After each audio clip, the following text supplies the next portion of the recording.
ধেয়ে আসছে ভয়ঙ্কর ঘূর্ণিঝড় রেমাল। মুহূর্তে লণ্ডভণ্ড হতে পারে সবকিছু। চলতি বছরের 25শে মে আছড়ে পড়তে পারে রেমাল নামের ভয়ঙ্কর একটি ঘূর্ণিঝড়, এমন তথ্য জানিয়েছে ভারতীয় আবহাওয়া অধিদপ্তর।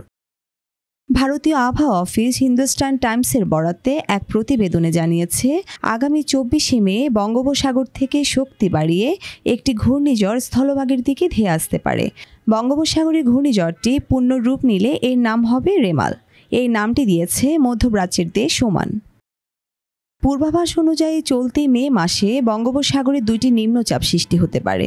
এর মধ্যে আগামী 20শে মে থেকে একটি ঘূর্ণিঝড় গতিপথে স্পষ্ট হতে পারে, যা 24শে মে থেকে শক্তি বাড়িয়ে স্থলভাগের দিকে এগোতে পারে।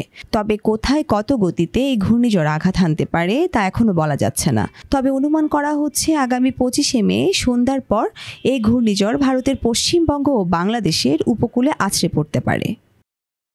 প্রতিবেদনটিতে আরও বলা হয়েছে, এই ঘূর্ণিঝড়ের কারণে 24শে মে রাত থেকে বৃষ্টি শুরু হতে পারে উপকূল এলাকায়। বৃষ্টিপাত অব্যাহত থাকতে পারে 26শে মে পর্যন্ত। উল্লেখ্য, 2009 সালের 25শে মে সুন্দরবনে আঘাত এনেছিল ঘূর্ণিঝড় আইলা। সে ভয়াবহ ঘূর্ণিঝড়ের 15তম বর্ষের সন্ধ্যাতে ঘূর্ণিঝড় রেমাল আছড়ে পড়তে পারে বলে আশঙ্কা করা হচ্ছে। বর্ণিশা চৌধুরী, বাংলাধারা।